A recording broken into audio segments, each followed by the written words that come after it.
Bismillahirrahmanirrahim. Assalamualaikum warahmatullahi wabarakatuh. Kali ini saya akan melanjutkan uraian yang sudah saya paparkan di video sebelumnya menyangkut keraguan sebagian orang termasuk para orientalis terkait keabsahan kitab-kitab sirah Nabi Sallallahu Alaihi Wasallam sebagai sumber sejarah.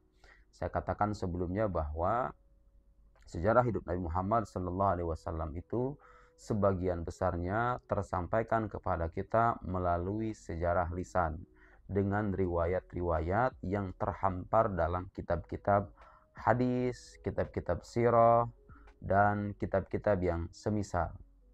Kita katakan juga di sana bahwa kita bisa percaya dengan keabsahan riwayat-riwayat itu karena riwayat-riwayat itu sudah diteliti, sudah diverifikasi dari mulai mata rantai sanadnya, kemudian kehidupan para perawinya, integritas para perawinya, hafalan mereka dalam satu disiplin ilmu yang utuh.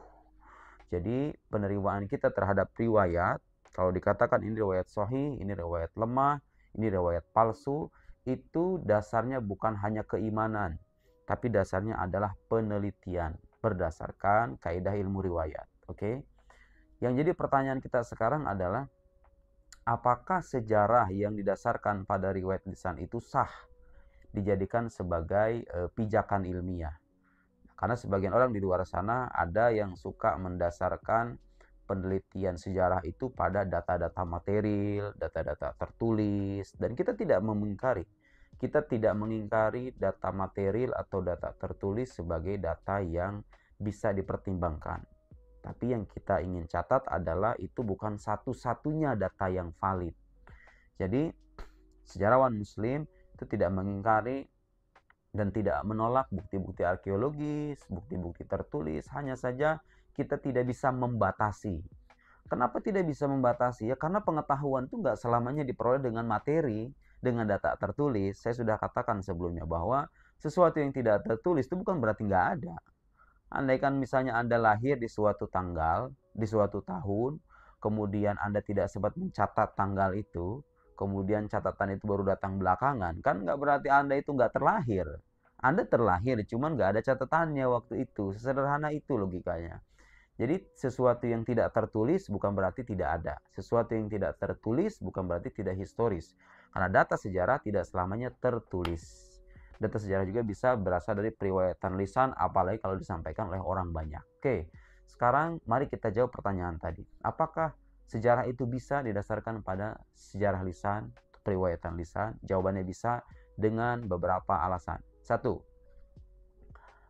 dalam meneliti sejarah itu, saudara-saudara sekalian, yang kita butuhkan itu adalah informasi. Ini kata kunci ya, informasi. Bukan soal apakah dia tertulis atau tidak tertulis. Selama data itu berisikan informasi, maka dia bisa kita jadikan pertimbangan sebagai rujukan. Oke? Sekarang saya mau tanya, informasi lisan itu berisikan informasi atau tidak? Sama-sama berisikan informasi. Tulisan berisikan informasi, lisan juga berisikan informasi. Sekarang apa yang menjadikan Anda lebih mengutamakan tulisan ketimbang lisan? Padahal lisan sama-sama informasi, tulisan juga sama-sama informasi. Dan kalaupun ada data tertulis menyangkut suatu peristiwa sejarah, Anda tuh nggak bisa menerima data tertulis ini hanya karena dia tertulis. Karena bagaimanapun nanti harus ada kritik sumber. Apakah data tertulis ini valid atau tidak? Penulisnya siapa? Bagaimana kalau ternyata yang penulisnya ini orang punya kepentingan? Bagaimana kalau dia pelupa? Jadi nggak berarti kalau misalnya ada otomatis data tertulis, itu lantas kemudian kita katakan ini informasi yang valid. Nggak begitu. Penelitian sejarah tidak sederhana itu. Harusnya baik informasi lisan ataupun tulisan itu diperlakukan secara sejajar terlebih dulu. Baru setelah itu kita lihat, ini informasi lisan ini yang menyampaikan ini orang terpercaya atau tidak. Kemudian dia berintegritas atau tidak, berakhlak atau tidak maksudnya.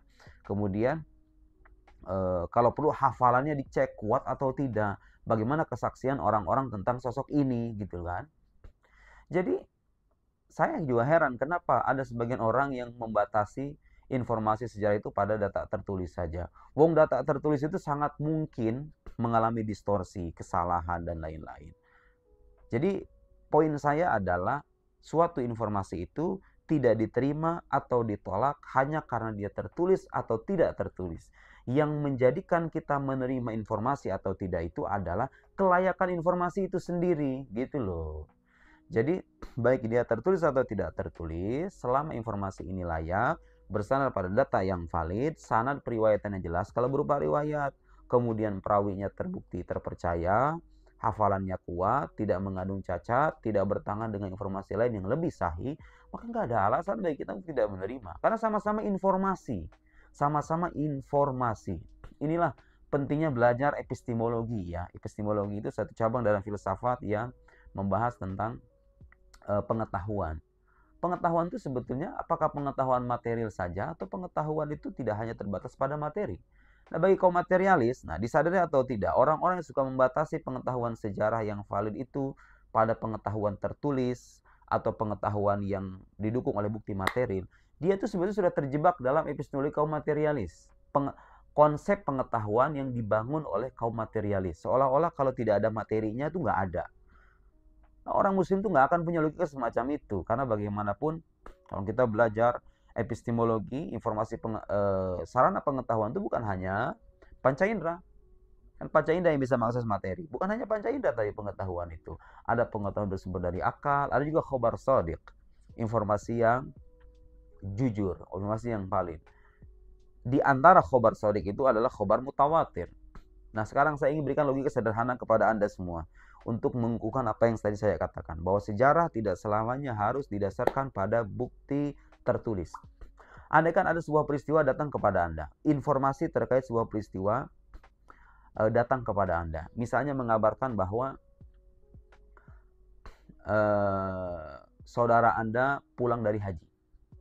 Oke, saudara Anda jauh, misalnya Anda tinggal di Bandung, saudara Anda tinggal di Bekasi. Kemudian datang informasi kepada Anda melalui informasi lisan bahwa saudara Anda sudah pulang dari haji. Oke, satu orang. Kabar satu orang ini masih bisa kita ragukan. Apalagi kalau dia terbukti sering berbohong. Apalagi kalau dia pernah berbohong. Gitu ya. Pernah berbohong atau sering berbohong. Bagaimana kalau kabar ini dari orang yang jujur, yang nggak punya kepentingan? Kadang-kadang kita percaya, kita langsung benarkan kan. Datang orang kedua mengabarkan hal yang sama. Datang orang ketiga, orang keempat, orang kelima. 10 orang mengabarkan kepada Anda bahwa saudara Anda sudah pulang dari haji. Tiba-tiba ada data tertulis melalui pesan WhatsApp misalnya, bahwa saudara Anda itu 3 hari lagi akan pulang haji, belum pulang haji. Katakanlah ada 2 data tertulis. 10 orang ini saksi mata, tetangganya langsung, sementara data tertulis ini berasal dari orang yang tidak diketahui, misalnya ya. Pertanyaan saya sekarang, apakah Anda hanya akan menerima data tertulis itu, lalu mengabaikan data lisan tadi, sementara yang ini jauh lebih bisa dipercaya ketimbang data tulisan tadi? Hanya karena dia tertulis? Apakah Anda menerima informasi itu hanya karena dia tertulis? Betapa dangkalnya kalau kita punya pandangan semacam itu. Kita mengabaikan riwayat lisan yang sedemikian masif, lalu kita ambil data tertulis hanya karena dia tertulis. Ini orang kadang-kadang, ya itu tadi, orang-orang yang terpengaruh dengan metodologi orang-orang barat, ya, mengkaji agama dengan data-data tekstual, mau itu kitab suci gitu ya. Termasuk tuh orang-orang yang suka melakukan Quran itu seringkali melakukan kajian-kajian manuskrip. Seolah-olah data tertulis itu adalah satu-satunya data yang valid. Enggak begitu. Justru Al-Quran itu data dan sandaran utamanya adalah periwayatan lisan. Ini sudah mafhum di kalangan para pengkaji ulumul Quran. Nah, apalagi orientalis Anda lihat. Mereka ketika ingin meragukan keautentikan Quran, seringkali merujuk pada data-data tertulis. Seolah-olah data itu satu-satunya sandaran. Ini contoh sederhana yang saya kemukakan untuk mengatakan bahwa sesuatu itu atau suatu informasi itu tidak diterima atau ditolak hanya karena dia tertulis atau tidak tertulis, tapi yang patut dijadikan sandaran adalah landasan di balik informasi itu sendiri. Apakah landasannya sahih atau tidak? Kalau dia berupa riwayat, periwayatannya terpercaya atau tidak? Itu saya kira jawaban paling gampang untuk menegaskan bahwa periwayatan lisan itu sah selama dia bersandar pada metodologi yang tepat dengan memverifikasi jalur periwayatannya, sosok para perawinya, dan lain-lainnya. Sekian, Assalamualaikum warahmatullahi wabarakatuh.